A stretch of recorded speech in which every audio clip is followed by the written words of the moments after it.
Hadis yang selanjutnya adalah hadis yang disebutkan oleh Imam Bukhari juga, ada di situ di footnote, di situ disebutkan tentang riwayatnya. Man ata'ani, kata Nabi SAW, man ata'ani faqad ata'allah, wa man asa'ani faqad asallah, wa man ata'a amiri faqad ata'ani, wa man asa amiri faqad asani. Barang siapa yang taat kepadaku berarti ia taat kepada Allah, dan barang siapa yang durhaka kepadaku maka dia telah durhaka kepada Allah. Artinya semuanya harus diikuti karena ini perintah sang pencipta Allah.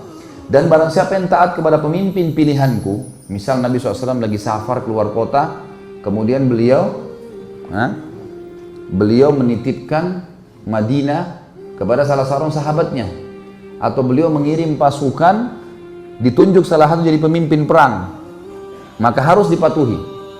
Siapa yang patuh pada pemimpin yang aku tunjuk, dia telah patuh kepada aku. Siapa yang maksiat, durhaka pada pemimpin yang aku tunjuk, maka dia telah maksiat kepada aku. Saya kasih contoh.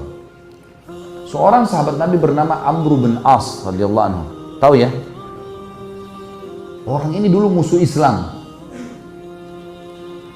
Setelah dia masuk Islam 3 bulan, Nabi SAW membentuk pasukan untuk menyerang salah satu suku Arab yang memang dasarnya mau menyerang Madinah.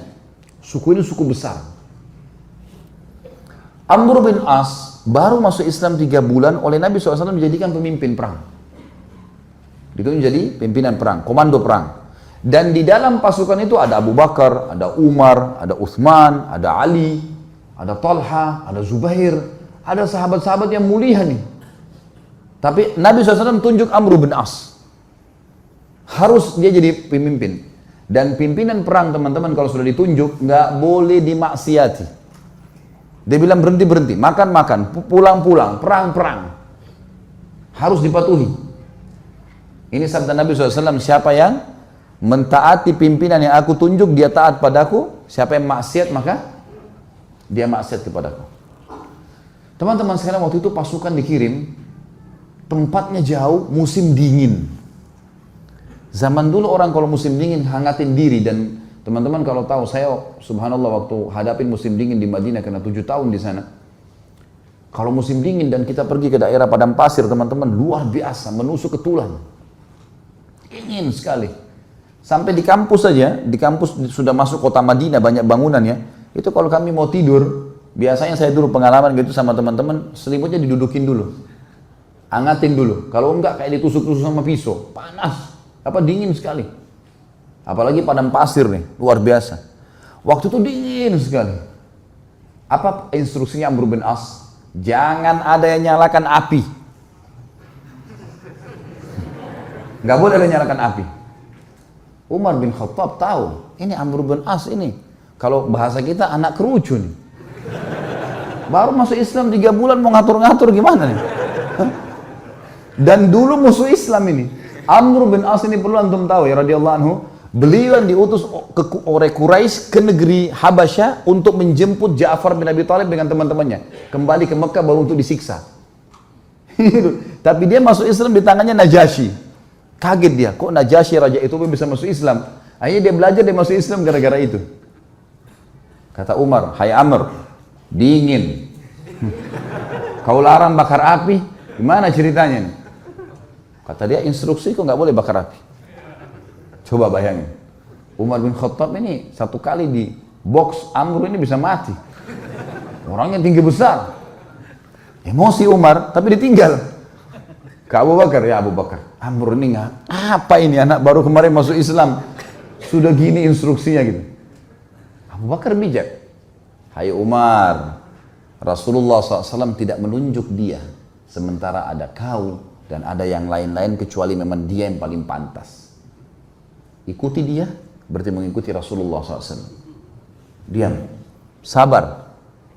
Umar sabar.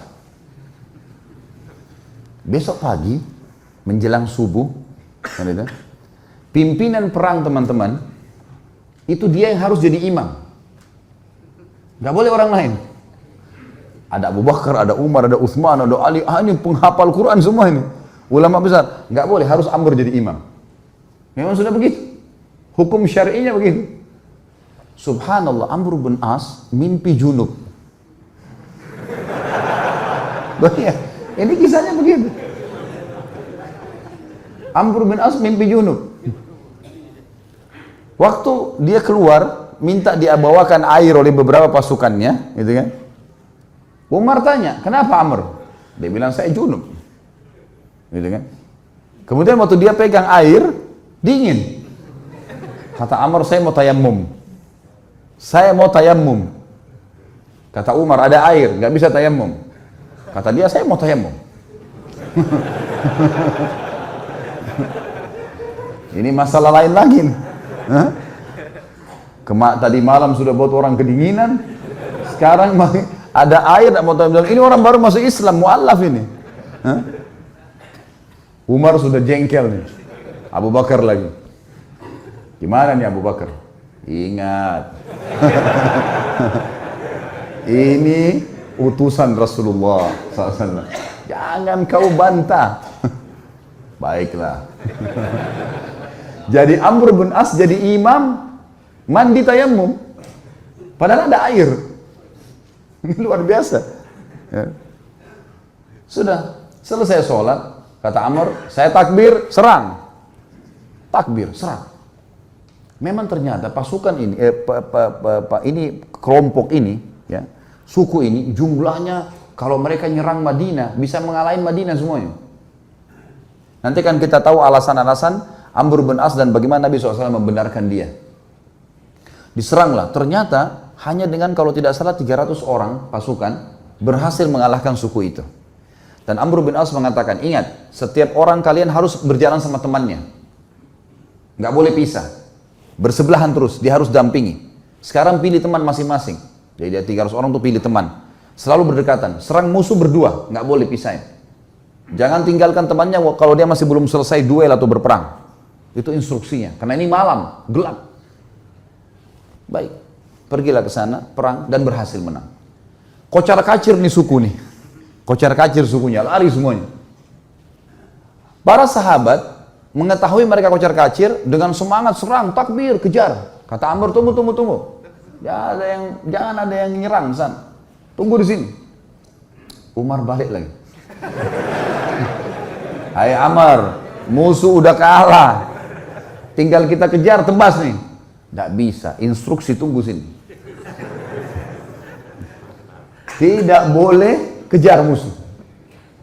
Kumpulin ghanimah yang ada sekarang, pulang Madinah. Tentu sahabat-sahabat yang lain yang didukung siapa kira-kira? Amr atau Umar? Umar. Karena mereka tahu siapa Umar gitu kan. Mereka juga tahu siapa Amr. Pikiran mereka ini Amr ini 3 bulan yang lalu perangin Islam. Ini musuh besarnya Islam ini dulu. Baiklah, pulang pasukan ke Madinah. Baru turun dari kuda, Umar langsung, ya Rasulullah, ini Amr buat begini.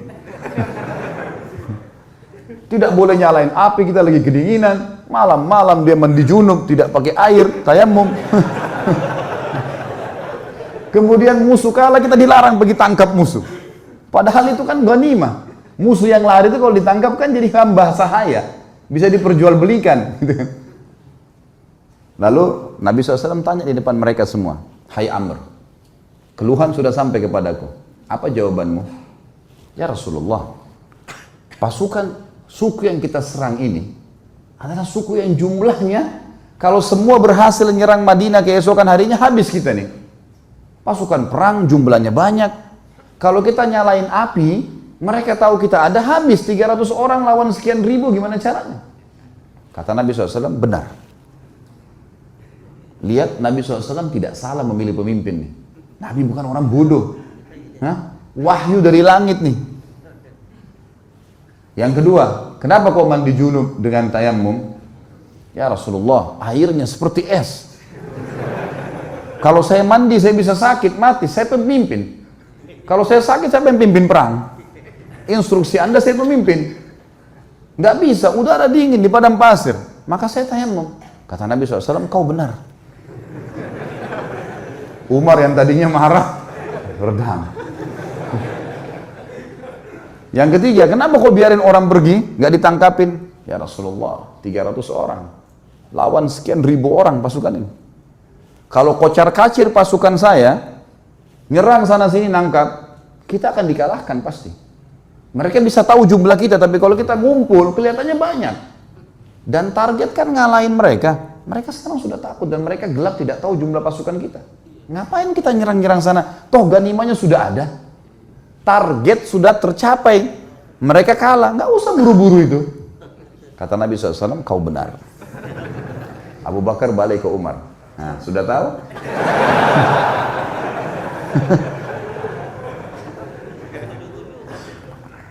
Jadi teman-teman sekalian, jangan sampai terlintas di benak antum kalau Nabi SAW ada yang beliau tidak tahu. Ini Nabi SAW ini yang kita tidak tahu beliau sudah tahu. Bukan cuma di sini, di surga sudah diperlihatkan.